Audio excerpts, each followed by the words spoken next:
Cue the fireworks, the drums, the flags waving in the breeze. We love the legend, don't we?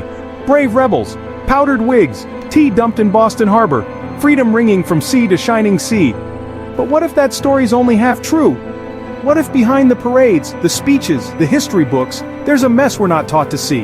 It's about smuggled treasure, empires fighting in the shadows, church bells ringing for conquest, treaties signed in good faith and ripped up by morning. In this video, we're cracking open America's founding myths, the stories buried under all that star-spangled noise. First, the gold, Spain's secret treasure chests that kept the revolution alive. Next, the missions, holy outposts that doubled as empire's front lines. Then the betrayals, indigenous nations who gambled on freedom, only to be betrayed. Finally, the myth itself, who wrote it, who polished it, and who paid the price for its shine. Because when you peel back the fireworks, the truth gets uncomfortable. Was freedom really for everyone, or just for a chosen few? So grab your powdered wig, or toss it away. It's time to dig up the secrets they'd rather you forget. Ready? Let's get messy. Picture the revolution.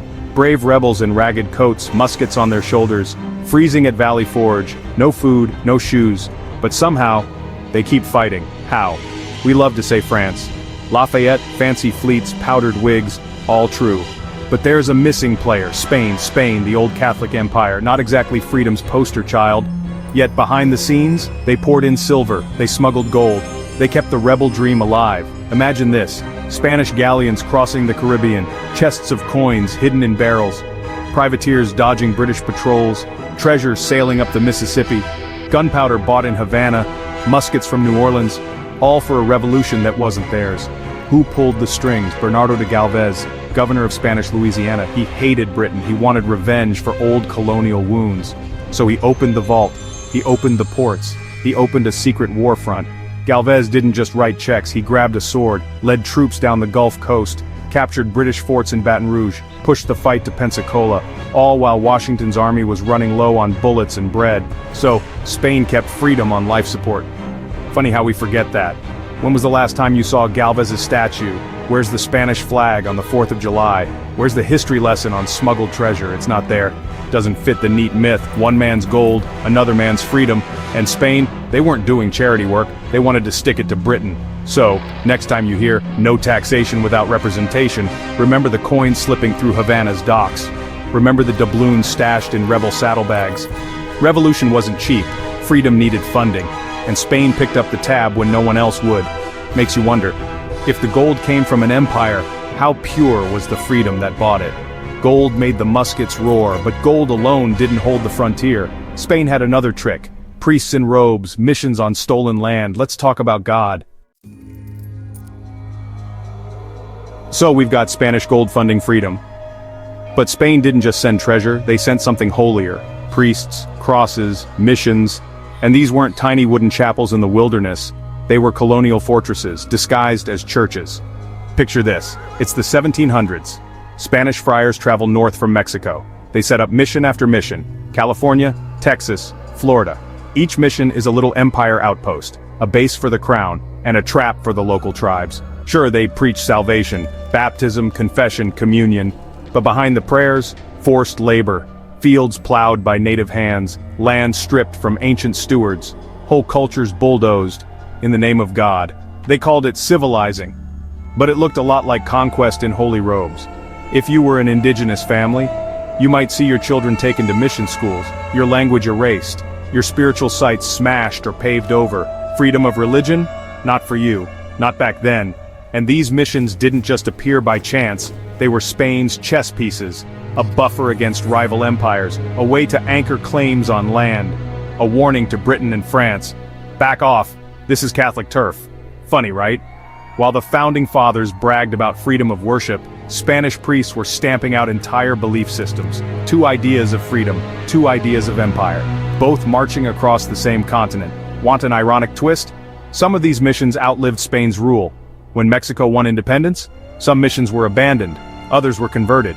By the time the US took over the Southwest, these old mission buildings became museums, tourist attractions. We see the pretty bells, the white adobe walls.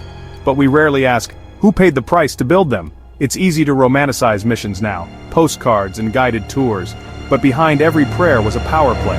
Faith, empire, and land, all tangled together. So, Spanish gold built the rebel army. Spanish priests built the empire's footprint. And right in the middle, nations who didn't get a say and who paid the price when the deals went sour. Let's talk about betrayal. By now you see the pattern. Gold moved the cannons, God claimed the land. But what about the people already living on that land, the tribes, the nations, the first Americans? Here's the part the textbooks skip fast. Native peoples weren't just passive victims. They weren't just standing around while redcoats and rebels shot each other. They played the game too.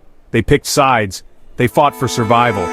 Picture an Iroquois council fire. Some say, back the British. They might stop settler expansion. Others say, no, help the rebels. They promise to respect our land. Promises. That word should come with an asterisk. The Cherokee, the Shawnee, the Creek, the Mohawk. Alliances crisscrossed the frontier.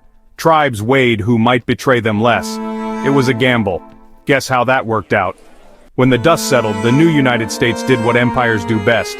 Broke promises, signed treaties, then tore them up.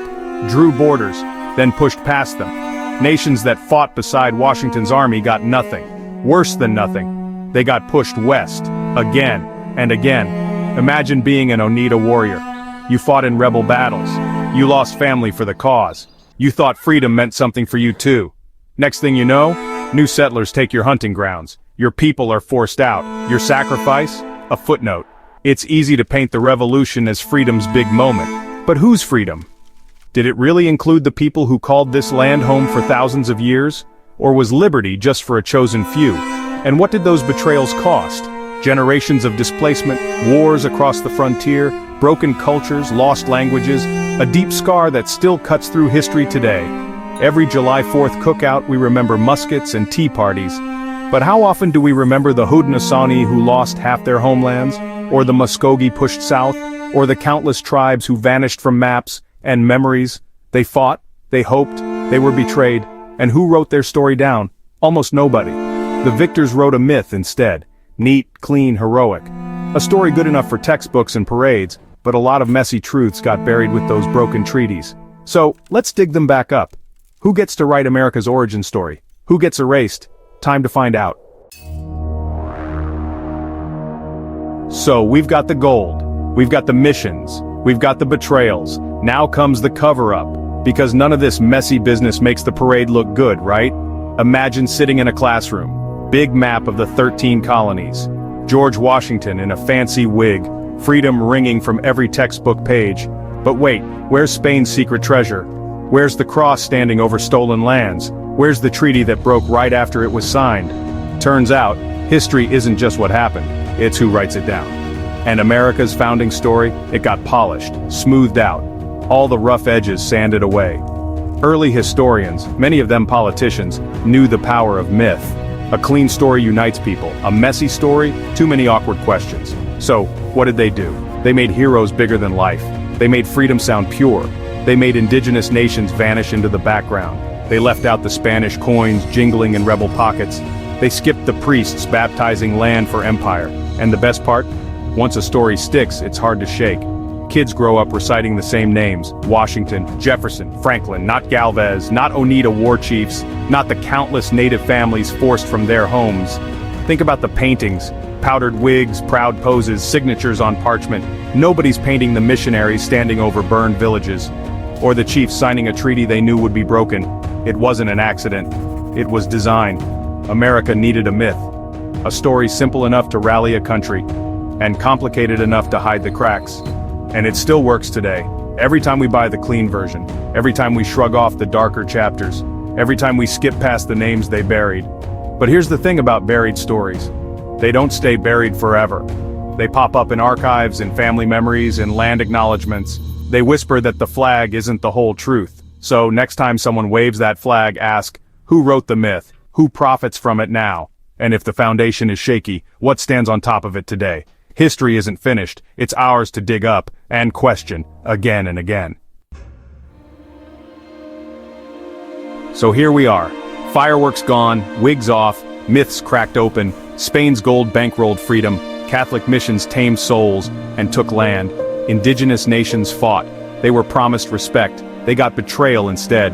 And we wrapped it all up tied it with a neat bow. Liberty for all. But was it?